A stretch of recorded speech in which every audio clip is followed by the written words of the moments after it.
We're here today to announce charges in the largest college admissions scam ever prosecuted by the Department of Justice. We've charged 50 people nationwide with participating in a conspiracy that involved, first, cheating on college entrance exams, meaning the SAT and the ACT, and second, securing admission to elite colleges by bribing coaches at those schools to accept certain students under false pretenses.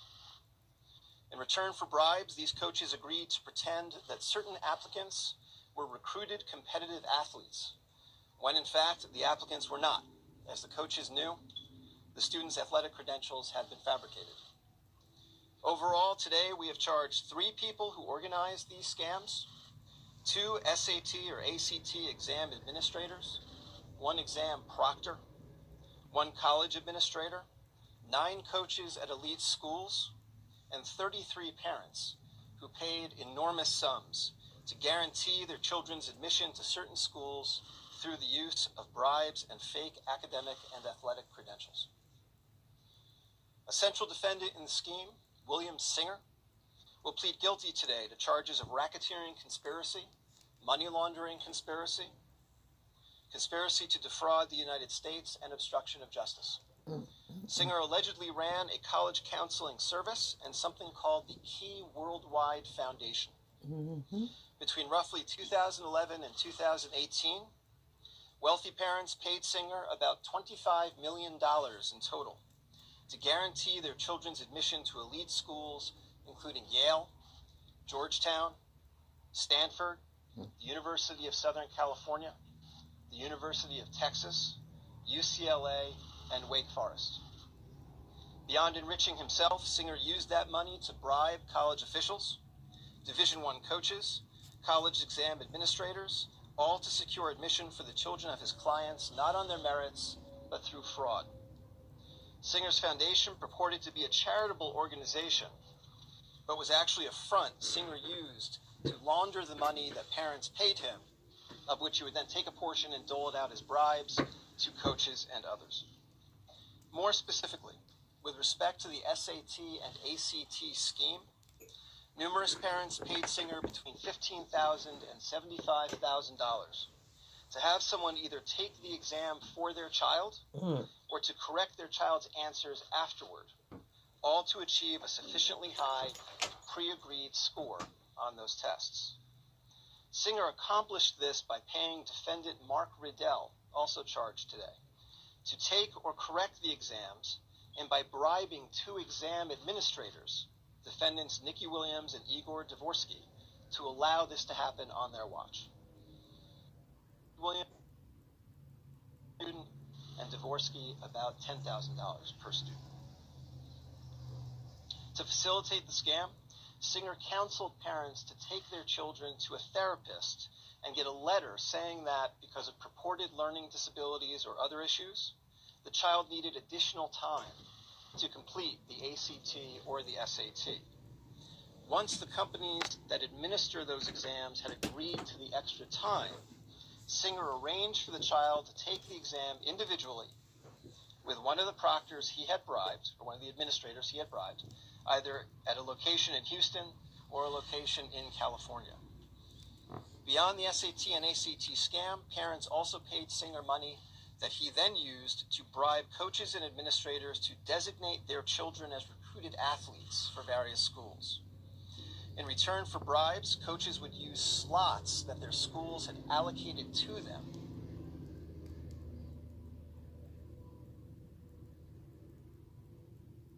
to take the applicants Singer had identified. Singer worked with the parents to fabricate impressive athletic profiles for their kids, including fake athletic credentials or honors, or fake participation in elite club teams. In many instances, Singer helped parents take staged photographs of their children engaged in particular sports. Other times, Singer and his associates used stock photos that they pulled off the internet, sometimes photoshopping the face of the child onto the picture of the athlete and submitting it in support of the applications for these children to elite schools.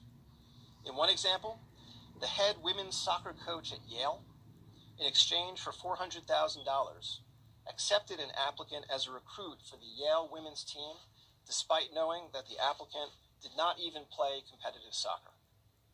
The student was in fact admitted, and afterward, the student's family paid Singer $1.2 million for that service. In addition to the standardized test scam and the college admissions scam, Singer also arranged for someone to take online high school classes in place of certain students, so that those students could submit higher grades as part of their overall college application packages. The parents' payments to Singer for these services were made, at least in part, as charitable contributions to the sham charity that Singer had set up. At his direction, employees of the charity sent Singer's clients acknowledgement letters, falsely confirming that no goods or services had been exchanged for the purported donation. This enabled the parents to not only mask the true nature of the payment, but also take the tax write-off at the end of the year. Today, we have charged 33 parents nationwide with hiring Singer's group to defraud testing companies and/or various universities. These parents are a catalog of wealth and privilege.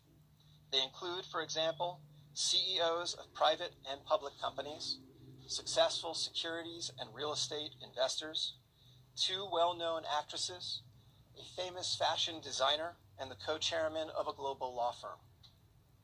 Based on the charges unsealed today, all of them knowingly conspired with Singer and others to help their children either cheat on the SAT or ACT and/or buy their children's admission to elite schools through fraud.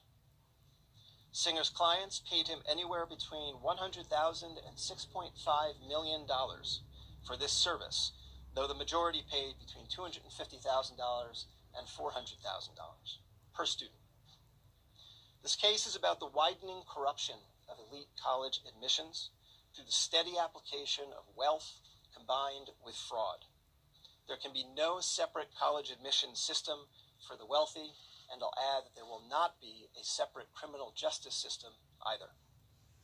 Every year, hundreds of thousands of hardworking, talented students strive for admission to elite schools. As every parent knows, these students work harder and harder every year in a system that appears to grow more and more competitive every year. And that system is a zero-sum game. For every student admitted through fraud, an honest, genuinely talented student was rejected. The parents charged today, despite already being able to give their children every legitimate advantage in the college admissions game, instead chose to corrupt and illegally manipulate the system for their benefit. We're not talking about donating a building so that a school's more likely to take your son or daughter. We're talking about deception and fraud. Fake test scores, fake athletic credentials, fake photographs, bribed college officials. As you can see from the various charging documents unsealed today in this case, the investigation was complex and extremely labor-intensive. 2 defendants will plead guilty this afternoon. As I mentioned before, William Singer will plead guilty at 2:30 today in this courthouse, and John Vandemore, who is the head sailing coach at Stanford University, will also plead guilty today at 3 p.m. I want to thank the 4 prosecutors in my office who were assigned to this investigation for their extraordinary work on this case. The lead prosecutor on this matter, Eric Rosen, is up here with me today. I also want to thank the FBI and the IRS for their usual professionalism and skill in the investigation and takedown of this case. The takedown today involved over 200 federal agents nationwide who arrested 50 people in 6 states and on both